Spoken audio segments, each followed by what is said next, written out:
What's up, folks? So it's time to flip the blades on the DeWalt. So we're gonna get started. First thing you need is this tool that's already embedded on the top of your DeWalt planer. This is the 735X. We're gonna start by taking these 4 bolts right here off to be able to remove this top cover to be able to expose the blades.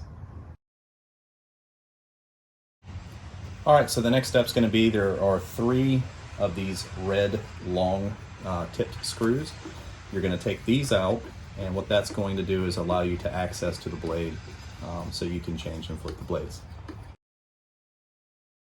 So the next step is, if you look up here, a little bit of dust here, but you can see it says open and close, and there is an indicator right there on the discharge side for the blower itself.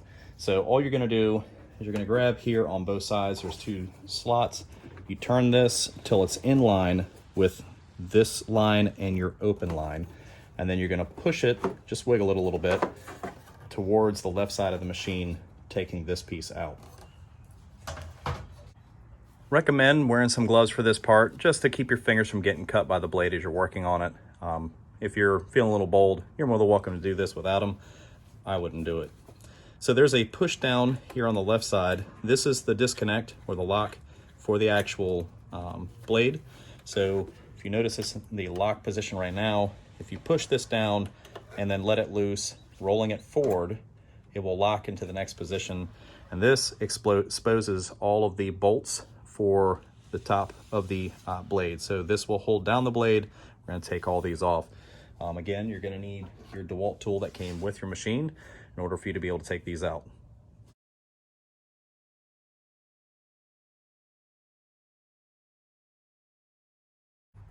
All right, so we've got all the bolts out.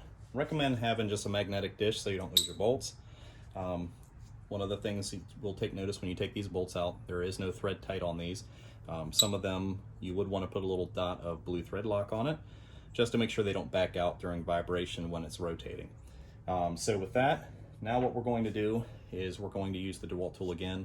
It does have these magnets on the back, which makes it really nice to be able to grab a hold of the actual bar that holds down the blade. So we're going to set this aside. Make sure you keep the orientation correct. If you are looking, the bolt holes are towards the front or the back of the machine. The long side is towards you at the front of the machine itself. So we'll set this aside. The same thing applies to the actual blade itself. So you can use this magnet.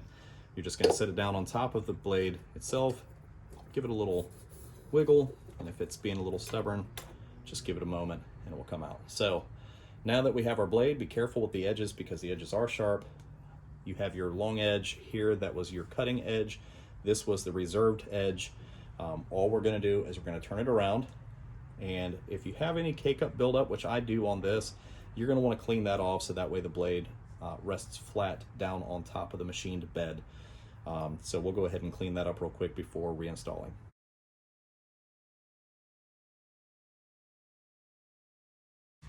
Okay, now that our blade has been cleaned, we got all the excess garbage off the back side of it. One of the things I used was just a brass brush, and also I have a junk chisel that I like to use to just be able to scrape stuff off.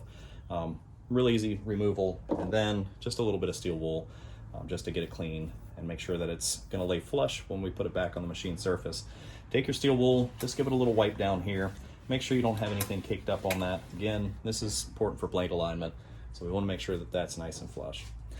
Before we reinstall it, one of the things I want to show you is on this you have these 2 little slotted holes on either side. These are actually going to sit nicely over top of the 2 pins that are inside here on this particular blade block. So with that being said, we're going to make sure that we put our used end towards us, our new end away from us towards the back of the machine, and reinstall it. So to do this, all we're going to do is reuse our magnet. It's on the back side of our DeWalt tool. Just set it in the center, take your time, set it down over top of those pins, make sure it engages with those pins, and once it's engaged, go ahead and pull your tool off of it, and you are ready to reinstall your bolts. One of the things that you will note with the 735X is if you have had a planer before, the hold down bar for the blade and some machines have springs behind them. The DeWalt 735 does not have springs, so you don't have to worry about pulling that last bolt and then potentially losing one of the tension springs that is pushing back on the bar. So we're going to go ahead and reinstall the bolts associated with this and move on to the next one.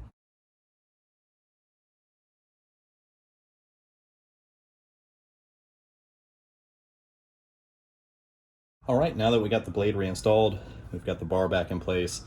I recommend that you put each one of the screws in, just thread them in, get them all the way across. Once you get them across, just spin them until they're nice and snug but not tight. Go all the way across, make sure they're all to the same tightness, then come back and tighten them as close to the snugness that you can do with consistency all the way across. Then once you're done, start again and go back and make sure that each one of these are tight. Once you're done, it's rinse and repeat. You're going to push down the button here, rotate to the next blade, swap out the blade, make sure you clean it, and then we'll go ahead and wrap all three of these up. So we'll cut away real quick. I'll get those other two replaced, and then we'll show you the reassembly.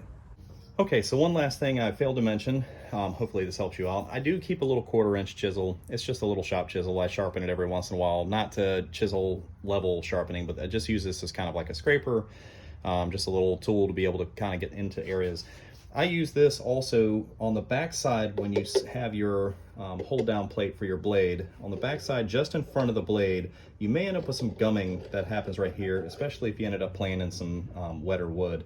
And then just between the actual drum here and the suction port, there could be a buildup of wet material right here.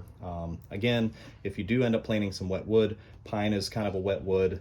Even if it's dry, it is sappy, so you may end up having a little bit of buildup. Go ahead and clean that out. Give it a good clean down. You can just use compressed air, blow this thing out. But once you're done, you should have everything tightened up. Everything should be cleaned out. And then the next step is going to be to reinstall your vacuum port. So again, the vacuum port has an open and a close, and I left this dirty so you can actually see these. We're going to put it in the open position. So again, we pulled it to the left, put it down inside. There's a sleeve where it fits right over top of it. Align the arrow indicator on the exhaust port and the open line, and then you just kind of move it back and forth till it clicks in place. Once it clicks in place like that, you should be able to rotate it into the down position. Check to make sure your bolt holes are aligned, because you're going to need to install your next set of screws, which is these little wing screws. They're long wing screws, so just reinstall them back the same way you took them out. All right, now that you've gotten your pickup put back in place, the red thumb screws do not need to be over torqued. Just lightly put them in there. Once they hit the bottom, give them a little bit of a snugging. It shouldn't require a whole lot to hold down this plastic. If you tighten it up too much, you could risk cracking the flanges that hold this in place. Now is a good time to make sure that everything in this doesn't look like it's been abused. So check the chain. The chain does run around the entire inside of this. It does run across the top. Make sure that that's debris free. Add a little bit of oil to it, wouldn't hurt. You also have a belt on the right side. Make sure it looks like it's in good condition. If it's not, look to replace that. The last step here is really simple. We're going to take the cap, put it back on, and if you forget which way it goes, if you're standing in front of the feed side, you should be able to read DeWalt. And if you can't read for some whatever reason, the arrow points in the right direction. So that is the feed. Slip that back in place. You're going to tighten the 4 bolts here. It does not take a lot. All you have to do is just make sure that you get it close to snug. Once it's snug, just a little bit tighter than snug. It is plastic, so don't tighten it but so tight, otherwise you risk cracking the top. Once that's done and you hit all 4 sides, make sure you return your tool back to the tool storage location on the top of your machine. And remember, take care of your tools so they'll take care of you. Hope this helps.